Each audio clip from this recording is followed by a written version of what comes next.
Hello दोस्तों, राधे राधे, जय माता दी। आप सभी का स्वागत है हमारे चैनल पर। आज मैं आपको शीतला एकादशी की कहानी और कथा सुनाने जा रही हूँ। तो एकादशी का बहुत विशेष महत्व है। हर साल माघ मास के कृष्ण पक्ष की एकादशी तिथि को शीतला एकादशी का व्रत रखा जाता है। मान्यता है कि इस दिन जो भी भक्त भगवान विष्णु के लिए व्रत रखते हैं, उनके जीवन में कोई भी कष्ट और रोग नहीं आता है। इस दिन भगवान विष्णु की कथा सुनने का विधान भी बताया गया है। शीतला एकादशी के दिन तिल का उपयोग करना सबसे शुभ माना जाता है। शीतला एकादशी भगवान विष्णु को बहुत पसंद है।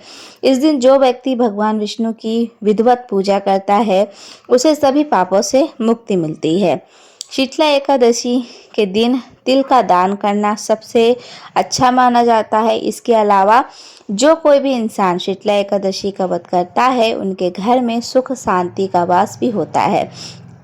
ऐसे में इंसान को भौतिक सुखों की प्राप्ति होती है। इसके साथ ही इंसान को मृत्यु के बाद मोक्ष की भी प्राप्ति होती है। अब आइए सुनते हैं शीतला एकादशी की व्रत कथा। प्राचीन काल की बात है, जब भारतवर्ष की पुण्य धारा पर ऋषियों का तप और देवताओं का आशीर्वाद प्रत्यक्ष रूप से अनुभव किया जा सकता था। नैमिषिक के पवित्र वन में, जहाँ हजारों ऋषि मुनि ज्ञान की चर्चा और ईश्वर की आराधना में लीन रहते थे, एक दिव्य सभा का आयोजन हुआ। सूत जी महाराज, जो पुराणों के मृतक थे, वे उच्च आसन पर विराजमान थे। सौनिक आदि ऋषियों ने विनम्रता पूर्वक हाथ जोड़कर उनसे प्रश्न किया, महामुनि, कलयुग के आसन प्रभाव से जीवों का मन कुलसित होगा। वे धर्म के मार्ग में भटकेंगे और पाप के कर्मों में लिप्त होंगे। ऐसे में वह कौन सा सुगम उपाय है जिससे मनुष्य अपने पापों का नाश कर सके, नरक की यातना से बच सके और मोक्ष की प्राप्ति कर सके? कृपया हमें माघ मास के कृष्ण पक्ष में आने वाली शीतला एकादशी की महिमा को कथा को सुनाइए। सूत जी ने नेत्र बंद किए थे तथा भगवान श्री हरि विष्णु का ध्यान किया और मंद मुस्कान के साथ कथा का आरंभ किया। हे ऋषियों, माघ मास को अत्यंत पवित्र माना गया है। इस माघ में जल भी अर्पित के समान होता है और साधारण सत्कर्म भी महान यज्ञों का फल प्रदान करता है। माघ मास की कृष्ण पक्ष की एकादशी को शीतला एकादशी कहते हैं। षष्ठ का अर्थ है छह और तिल का अर्थ है तिलहन। इस व्रत में तिल और 6 प्रकार के उपयोग, स्नान, उपटन, हवन, तर्पण, भोजन और दान करने से जन्म जन्मांतर के पाप भस्म हो जाते हैं। अब मैं तुम्हें एक प्राचीन कथा सुनाती हूँ, जो स्वयं पुलशत ऋषि ने भीष्म पितामह को और भगवान श्री कृष्ण ने नारद जी को सुनाई थी। तो ध्यान पूर्वक सुनो। प्राचीन काल में पृथ्वी पर एक नगर में एक ब्राह्मणी रहती थी। वह बाल्यकाल से ही धर्म कर्म में रुचि रखती थी। विवाह के कुछ वर्षों पश्चात ही वह विधवा हो गई, जिसके बाद उसने अपना संपूर्ण जीवन भगवान विष्णु की भक्ति में लगा दिया। उसका नियम अत्यंत कठोर था। वह माघ मास की कड़कती ठंड में भी ब्रह्म मुहूर्त में उठकर शीतल जल से स्नान करती थी। घंटों तक भगवान शालिग्राम की पूजा करती और कठिन से कठिन व्रतों का पालन करती थी। कभी वह चंद्रायण व्रत करती तो कभी निर्जला रहकर एकादशी का पालन करती। उसकी तपस्या की चर्चा तीनों लोकों में होने लगी। उसका शरीर तप की अग्नि से दुर्बल हो गया था, परंतु उसके चेहरे पर भक्ति का तेज सूर्य के समान चमकता था। उसकी इंद्रियां उसके वश में थीं और क्रोध, काम, लोभ जैसे विकारों को उसने अपनी साधना से दबा रखा था। किंतु उस ब्राह्मणी के चरित्र में एक बहुत बड़ा दोष था। वह स्वयं को कष्ट देकर ईश्वर को रिझाने का प्रयास करती थी, परंतु उसका हृदय संकुचित था। उसने अपने जीवन में कभी भी अन्नदान नहीं किया था। उसके द्वार पर यदि कोई भिक्षुक या साधु आ जाता था, तो वह उसे दुत्कार देती थी।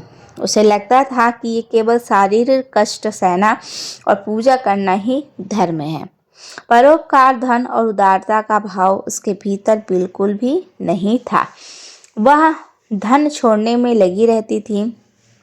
परंतु किसी भूखे को मुट्ठी भर चावल देने में भी उसे पीड़ा होती थी। बैकुंठ में शेष शैया पर विराजमान भगवान विष्णु सब कुछ देख रहे थे। वे अपने भक्तों के केवल ब्रह्म आचरण को नहीं, उनके अंतर मन के भावों को भी देखते हैं। भगवान ने सोचा, यह ब्राह्मणी मेरी परम भक्त है। इसने तपस्या से अपने शरीर को शुद्ध कर लिया है और इंद्रियों को जीत लिया है। इसके पुण्य के प्रभाव से इसे बैकुंठ में स्थान तो मिला जाएगा, परंतु दान के अभाव में इसकी आत्मा अतृप्त रह जाएगी। अन्न दान के बिना स्वर्ग का सुख भी फीका है। मुझे इसे यह पाठ पढ़ाना होगा। तपस्या और त्याग के साथ साथ दान और दया भी मोक्ष के लिए अनिवार्य होता है। यह विचार कर भगवान विष्णु ने एक लीला रची। उन्होंने एक अत्यंत दीनहीन भिक्षुक का रूप धारण किया।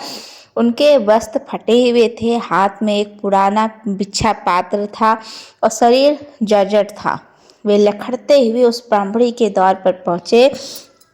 उस समय दोपहर का समय था। ब्राह्मणी अपनी पूजा समाप्त कर चुकी थी। तभी द्वार पर आवाज आई, भिक्षमाम देहि। भिक्षुक बने भगवान श्री हरि बोले, माता मैं कई दिनों से भूखा हूँ, भगवान के नाम पर कुछ भोजन दे दो। आवाज सुनते ही ब्राह्मणी का क्रोध जाग उठा। वह बाहर निकली और उस भिक्षुक को देखकर चिल्लाई, अरे तुम लोग कोई काम धाम क्यों नहीं करते? जब देखो तब मांगने चले आते हो। यहाँ मेरे पास तुम्हारे लिए कुछ नहीं है, जाओ यहाँ से। भिक्षुक रूपी भगवान विष्णु ने विनम्रता से कहा, देवी आप तो साक्षात धर्म की मूर्ति हैं। सुना है आप बड़ी तपस्विनी हैं। एक तपस्वी के दौर से कोई खाली हाथ न जाए, यह शोभा नहीं देता। मैं धन या वस्त्र नहीं मांग रहा, केवल अपनी क्षुधा अर्थात भूख शांत करने के लिए मुट्ठी भर अन्न मांग रहा हूँ। ब्राह्मणी का पारा 7वें आसमान पर चढ़ गया। उसे अपनी तपस्या में विघ्न पड़ता दिखाई दिया। उसने क्रोध में आकर जमीन से एक मिट्टी का ढेला अर्थात पिंड उठाया और भिक्षुक के पात्र में डाल दिया। उसने व्यंग करते हुए कहा, ले यही है मेरे पास, इसे खा और अपनी भूख मिटा। भगवान ने उस मुट्ठी के ढेले को बड़े आदर से स्वीकार किया। उन्होंने मन ही मन मुस्कुराते हुए सोचा, तथास्तु। वे बिना कुछ कहे वहां से चले गए। ब्राह्मणी को लगा उसने भिक्षुक को भगाकर बहुत बड़ा काम किया और वह पुनः अपने दैनिक कार्यों में व्यस्त हो गई। समय का चक्र चलता रहा। कुछ काल पश्चात उस ब्राह्मणी का अंतिम समय निकट आ रहा था। अपनी कठोर तपस्या और अखंड व्रत उपवास के प्रभाव से उसने देह त्याग दी। उसने जीवन भर भगवान विष्णु का नाम जपा था और शरीर तप से पवित्र किया था, इसलिए यमदूत उसे लेने नहीं आए। स्वयं भगवान श्री हरि के श्राद्ध उसे एक दिव्य विमान में बैठाकर बैकुंठ ले गए। बैकुंठ की शोभा अवर्णनीय थी। वहाँ कल्प वृक्षों की कतारें थीं, मड़ियों से जड़े हुए महल थे और वायु में पराजात एक पुष्पों की सुगंध थी। शरदों ने उसे एक भव्य महल के सामने उतारा और कहा, देवी यह आपका भवन है। आपकी तपस्या के फलस्वरूप भगवान ने आपको यह दिव्य आवास प्रदान किया है। ब्राह्मणी की खुशी का ठिकाना ना रहा। उसने देखा वह महल शुद्ध सोने और इस्त्रों से बना था। उसकी दीवारें हीरों से चमक रही थीं और आंगन मड़ियों से जड़ा था। यह महल किसी इंद्र भवन से कम नहीं था। उसने मन ही मन सोचा, मेरी भक्ति सफल हो गई। मैंने जो कष्ट सहे यह उसी का फल है। उत्साह से भरी वह ब्राह्मणी महल के भीतर प्रवेश कर गई। वह एक कक्ष से दूसरे कक्ष में घूमने गई, परंतु जैसे जैसे समय बीतता गया उसका उत्साह चिंता में बदलने लगा। उसने देखा महल तो अद्भुत है, लेकिन पूरी तरह से खाली है। ना तो वहाँ बैठने के लिए कोई आसन था, ना शैया, ना वस्त्र, सबसे महत्वपूर्ण बात, ना ही वहाँ अन्न का एक भी दाना था।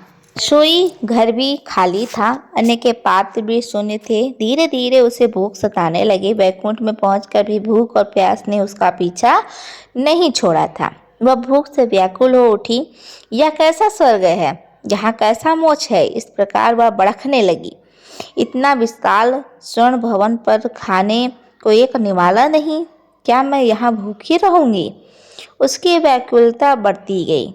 स्वर्ण की दीवारें उसे खाने को नहीं दे सकती थीं। हीरे मोती उसकी प्यास नहीं बुझा सकते थे। तब उसे स्मरण आया कि यह सब भगवान विष्णु की लीला हो सकती है। वह क्रोध और पीड़ा से मूर्छित स्वर में पुकारने लगी, हे प्रभु, जगन के पालनहार, मैंने जीवन भर आपकी सेवा की, कठिन व्रत किए, अपना शरीर सुखा दिया।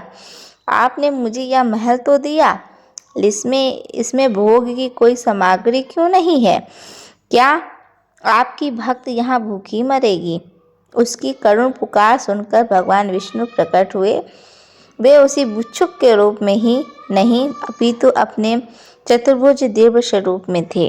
उनके मुख पर वही रहस्यमयी मुस्कान थी। उस दिन भिक्षुक के रूप में भी थी। भगवान बोले, देवी, तुम मेरी परम भक्त हो, इसमें कोई संदेह नहीं है। तुम्हारी तपस्या ने तुम्हें यह दिव्य लोक और स्वर्ण महल प्रदान किया है, परंतु तुम इस महल की शून्यता का कारण जानती हो। ब्राह्मणी ने आश्चर्यपूरित नेत्रों से कहा, नहीं प्रभु, मैं ज्ञानी हूँ। कृपया करके मुझे बताइए कि मेरे पुण्य में कहाँ कमी रह गई। भगवान ने गंभीरता से उत्तर दिया, पुत्री, तुमने तपस्या शरीर को साधा, परंतु अपने मन के लोभ को नहीं त्याग सकी। यह सृष्टि कर्म के सिद्धांत पर चलती है। यह वही प्राप्त होता है जो तुमने दिया है। तुमने जीवन भर अन्न का दान नहीं किया। जब मैं भिक्षुक बनकर तुम्हारे पास आया, तुमने मुझे मिट्टी का ढेला दिया। उसी मिट्टी के दान के फलस्वरूप तुम्हें यह महल दिया है, क्योंकि मिट्टी ही पृथ्वी तत्व का आधार है और उसी से ईंट पत्थर सोना उपजता है। तुमने अन्न नहीं दिया, इसलिए तुम्हारे घर में अन्न नहीं है। तुमने मुझे जो दिया, मैंने उसे कई गुना करके तुम्हें लौटा दिया। एक मुट्ठी ढेले के बदले यह स्वर्ण महल, लेकिन अन्न के अभावों को मैं कैसे भरूं। दान के बिना पुण्य अधूरा होता है। यह सुनकर ब्राह्मणी सन्न रह गई। उसके पैरों तले से जमीन खिसक गई। उसे उस दोपहर की घटना याद आ गई जब उसने क्रोध में भरकर भिक्षुक को मिट्टी दी थी। उसे अपनी भूल का गहरा एहसास हुआ। वह रोते हुए भगवान के चरणों पर गिर पड़ी, बोली, प्रभु, मुझसे घोर अपराध हुआ है। अज्ञानतावश मैंने दान का महत्व नहीं समझ सकी। अब मेरा क्या होगा। क्या मैं अनंत काल तक स्वर्ग में ही भूखी भटकती रहूंगी। कृपया करके मेरा उद्धार करें। मुझे कोई उपाय बताएं जिससे मेरी यह भूल सुधर सके। भगवान विष्णु ने तो करुणा के सागर हैं। भक्त के सच्चे पश्चाताप को देखकर उनका हृदय पिघल गया। उन्होंने कहा, देवी, निराश न हो, अभी भी सुधार का अवसर है। तुम शरीर त्याग चुकी हो, परंतु वैकुंठ में भी कर्मों का परिमाण संभव है। मैं तुम्हें एक उपाय बताता हूँ जिससे तुम्हारे इस खाली भवन में धन, धान्य और अन्न के भंडार भर जाएंगे और तुम्हें पूर्ण तृप्ति प्राप्त होगी। ब्राह्मणी ने उत्सुकता से पूछा, हे नाथ, शीघ्र आज्ञा दें। मैं हर पश्चाताप करने का तत्पर हूँ।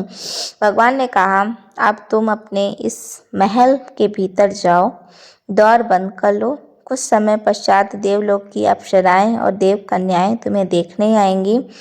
वे तुम्हारी तपस्या की चर्चा सुनकर तुमसे मिलने को उत्सुक हैं। जब वे आएं और द्वार खोलने को कहें, तुम द्वार मत खोलना।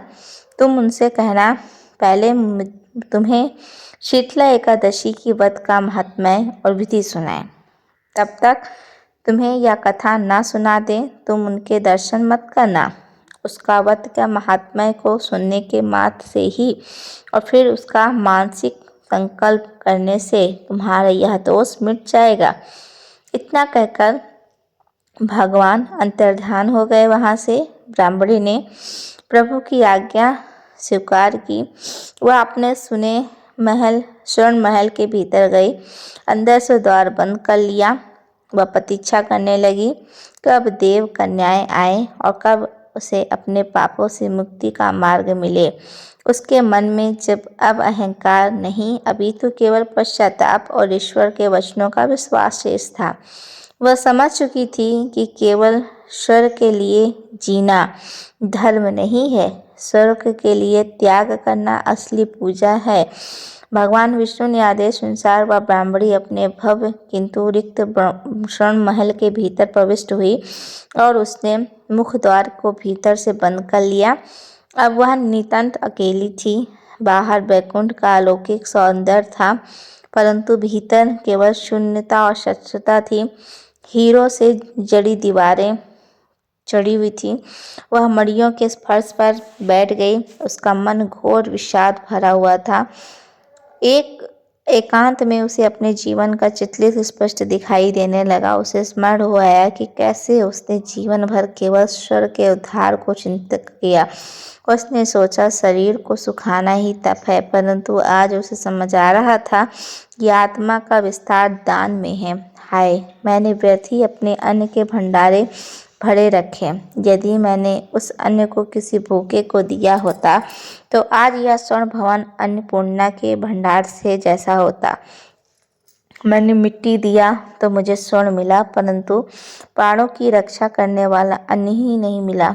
वह भूखे से व्याकुल थी, परंतु यह भूख केवल शारीरिक नहीं थी, वह उसकी आत्मा की अतृप्ति थी। वह समझ गई थी अन्न साक्षात ब्रह्म है। स्वर्ण की ईंटें क्षुधा शांत नहीं कर सकती। वह आंखें बंद करके भगवान श्री हरि के चरणों का ध्यान करने लगी। उसका अहंकार पूरी तरह पिघल चुका था। अब उसके हृदय में केवल दीनता और प्रभु की आज्ञा का पालन संकल्प शेष था। वह उस क्षण की प्रतिज्ञा करने लगी जब उसे अपनी भूल सुधारने का मार्ग मिलेगा। कुछ समय पश्चात महल के बाहर मधुर निपुणों की ध्वनि गूंजने लगी।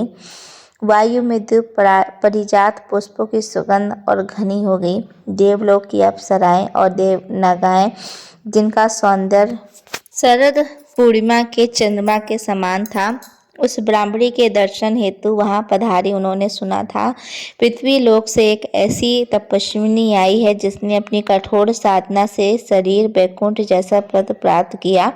वे द्वार पर आई और उन्होंने देखा कि द्वार बंद है। मुख्य देवगणा, जिसका नाम तिलोत्तमा था, उसने मधुर स्वर में पुकारा, हे पुण्यशालिनी देवी, हम देवलोक की कन्याएं आपके दर्शन की अभिलाषा लेकर आए हैं। कृपया द्वार खोलें। हम आपके तप और त्याग की प्रशंसा करने आए हैं। बैकुंठ में द्वार बंद नहीं रहते। यहाँ भय और संकोच का कोई स्थान नहीं है। ब्राह्मणी ने द्वार के भीतर से ही उत्तर दिया, हे देवियों, मैं दर्शन देने योग्य नहीं हूँ। मेरा तप अधूरा है और मेरा पुण्य खंडित है। मैं ईश्वर महल की शर्मणी हूँ, परंतु मैं अत्यंत दरिद्र हूँ। मेरे पास भूख मिटाने के लिए एक दाना भी नहीं है। मैं द्वार नहीं खोल सकती। देव कन्याएं आश्चर्यचकित रह गई। उन्होंने पूछा, देवी, अब आप बैकुंठ में हैं, जहाँ इच्छा मात्र से सब कुछ सुलभ है, फिर यह दरिद्रता कैसी? और आप द्वार क्यों नहीं खोल रही हैं? ब्राह्मणी ने भगवान विष्णु के आदेश का स्मरण करते हुए कहा, यह मेरी भूलों का परिणाम है। मैं द्वार तब खोलूंगी जब मुझे मेरे पापों का और दरिद्रता के नाश का उपाय बताएंगी। सुना है आप सब वेदों और धर्म के मर्म को जानती हैं। यदि आप सचमुच मेरा भला चाहती हैं तो कृपया करके मुझे शीतला एकादशी का महात्म्य और उसकी विधि विस्तार में सुनाएं। जब तक मैं उस परम पवित्र कथा को नहीं सुन लूँगी, मैं यह द्वार नहीं खोलूँगी। ब्राह्मणी की निष्ठा और व्याकुलता को देखकर देव कन्याएं प्रसन्न हुई। उनमें से एक ज्ञानी देव कन्या ने, जो धर्मशास्त्रों की ज्ञाता थी, उसने कहना आरंभ कर दिया। उसकी वाणी के स्वर के समान मधुर और पवित्र थी। वे देवी, ध्यान पूर्वक सुनो। तुम्हारा प्रश्न समस्त मानव जाति के कल्याण द्वार खोलने वाला है। माघ मास जो भगवान माधव अर्थात विष्णु को अत्यंत प्रिय है, उसके कृष्ण पक्ष की एकादशी शीतला एकादशी कहलाती है। यह एकादशी पाप रूपी ईंधन को जलाने के लिए दानव नल के समान है और दरिद्रता रूपी अंधकार को मिटाने के लिए के सूर्य समान है। सृष्टि के आरंभ से जब भगवान विष्णु ने लोगों के कल्याण के लिए तप किया तो उनके पसीने कुछ बूंदें पृथ्वी पर गिरी। उन दिव्य समेट कर्णों से ही तिल के पौधे की उत्पत्ति हुई। इसलिए तिल में भगवान विष्णु की शक्ति और पतिव्रतता का वास है। यह असुरों और पापों का नाश करने वाला परम पदार्थ है। देवकन्या ने आगे कहा, हे देवी, जो प्राणी अपने दुर्भाग्य को सौभाग्य में बदलना चाहता है, उसे माघ मास के कृष्ण पक्ष एकादशी के दिन 6 प्रकार से तिलों का उपयोग करना चाहिए। इसी से उसे शीतला एकादशी कहते हैं। विधि इस प्रकार है। तिल स्नान एकादशी के दिन ब्रह्म मुहूर्त में उठकर जल में गंगा जल और तिल मिलाकर स्नान करना चाहिए। यह शरीर के रोम रोम से पापों को धोता है। दूसरा, तिल उपटन स्नान से पूर्व शरीर पर पीसे हुए तिल का उपटन लगाना चाहिए। इससे शरीर के रोग और कांतिहीनता नष्ट होती है। तीसरा, तिल तिलक भस्म मस्तक पर तिल का तिलक अथवा तिल मिश्रित चंदन लगाना चाहिए, जिससे मन में प्रवृत्त विचारों का उदय होता है। चौथा, तिल जल तर्पण स्नान के पश्चात पितरों और देवताओं को तिल मिश्रित जल में तर्पण देना चाहिए। इससे पितृ दोष शांत होते हैं और पूर्वजों की तृप्त होकर आशीर्वाद देते हैं। पांचवा, तिल भोजन इस दिन फलाहार में तिल से बने मिष्ठान या तिल मिश्रित आहार ही ग्रहण करना चाहिए। व्रती को स्वयं तिल का सेवन अल्प मात्र में प्रसाद रूप में करना चाहिए। छठा, तिल दान यह सबसे महत्वपूर्ण अंग है। अपनी सामर्थ्य के अनुसार ब्राह्मणों को, सत्पात्रों और जरूरतमंदों को तिल के लड्डू या तिल से भरे पात्र का दान करना चाहिए। हे देवी, शास्त्रों में कहा गया है, माघ मास में जितने तिलों का दान किया जाता है, प्राणी उतने ही हजारों वर्षों तक स्वर्ग में सुख भोगता है। तिल का दान स्वर्ण दान से भी अधिक फलदायी माना गया है, क्योंकि यह सीधे अन्नपूर्णा और विष्णु को प्रसन्न करता है। हवन और पूजन व्रती को चाहिए कि वह एकादशी को रात्रि में जागरण करे, गोबर का पाश और तिल मिलाकर पिंड आहुतियाँ बनाएं और ओम नमो भगवते वासुदेवाय मंत्र का उच्चारण करते हुए हवन करें। भगवान श्री हरि का पूजन शंख चक्र गदा प्रतापधारी रूपी में करें। उन्हें कुम्हाड़ा अर्थात पेठा, नारियल और शीतल फल आदि में प्रदान करें। इस प्रकार जो भक्ति पूर्वक शीतला एकादशी का व्रत करता है, उसके घर में कभी अन्न, धन और स्वास्थ्य की कमी नहीं होती है। उसकी दरिद्रता चाहे वह धन की हो या पुण्य की हो, जड़ से नष्ट हो जाती है। देव कन्या के मुख से शीतला एकादशी की यह पवित्र कथा और विधि सुनकर ब्राह्मणी का हृदय गदगद हो गया। उसने द्वार के भीतर से ही बैठकर एकाग्र चित्त से उस कथा का श्रवण पान किया। कथा सुनते सुनते उसके मन में पश्चाताप के आंसू बहे और साथ ही एक नई चेतना का संचार हुआ।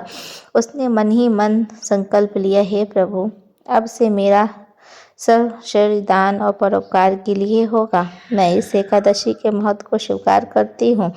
जैसे ही उसके मन में यह सात्विक भाव दृढ़ हुआ और उसने कथा श्रवण का पुण्य प्राप्त किया, एक चमत्कार हुआ। उसके बंद सोने स्वर्ण महल के भीतर एक दिव्य प्रकाश कौंधा। देखते ही देखते जो रसोई घर और भंडार गृह खाली पड़े थे, वे अचानक विभिन्न प्रकार के अन्नों और फलों और दिव्य भोज्य पदार्थों से भर गए। रिक्त पात्रों में अमृत तुल्य जल और दूध छलकने लगे। हवा में पकवानों और तुलसी की सुगंध तैरने लगी। जिस अन्न के एक दाने के लिए वह तरस रही थी, अब वहाँ अन्न के पर्वत लग गए थे। यह केवल अन्न का आगमन नहीं था, यह उस ब्राह्मणी के अपूर्ण तप का पूर्णता में रूपांतरण था। उसकी कृपणता के पाप कथा क्षण और मानसिक संकल्प मात्र से भस्म हो गए थे।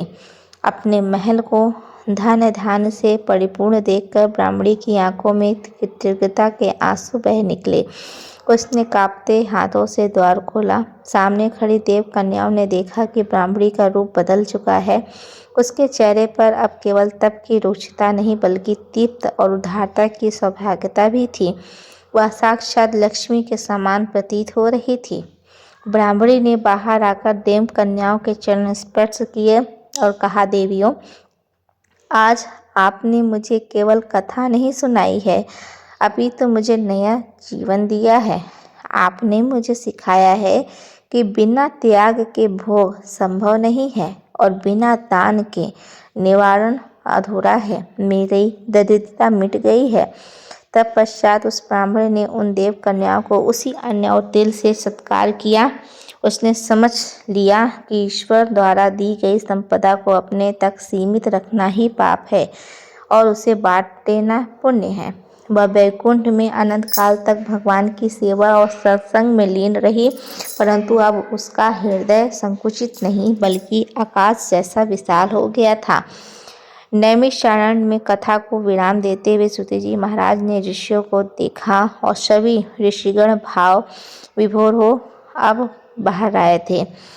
सब सूतजी ने गंभीर स्वर में कहा, हे सैनिकों, पास में शीतला एकादशी की प्राचीन कथा हमें जीवन का सबसे गूढ़ रहस्य समझाती है।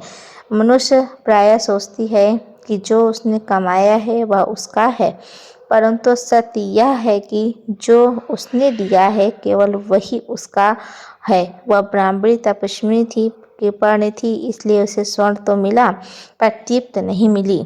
जब उसने तिल का महत्व समझाया, दान और महिमा जानी, तब उसका लोक में सुधरा। और उसके बाद कलयुग के प्राणियों को यह संदेश दो कि वे केवल जी धन चरण में ना लगें। माघ मास की शीतला एकादशी के साथ व्रत करें, तिल का दान करें, अपनी आय का एक भाग दीन दुखियों, भूखों और जरूरतमंदों की सेवा में लगाएं। याद रखें, अन्य दान महादान होता है। जो व्यक्ति इस व्रत को विधि विधान से करता है और इस कथा को सुनता है या सुनाता है, उसके जन्म जन्मांतर तक कायिक वैचिक और मानसिक पाप नष्ट हो जाते हैं। अगर आपको ये कथा पसंद आई होगी तो हमारे कमेंट सेक्शन में जय श्री विष्णु लिखकर जरूर जाइएगा। ऐसी ही और नई कथा में हम फिर से मिलेंगे नए वीडियो पर नए टॉपिक के साथ में। राधे राधे दोस्तों।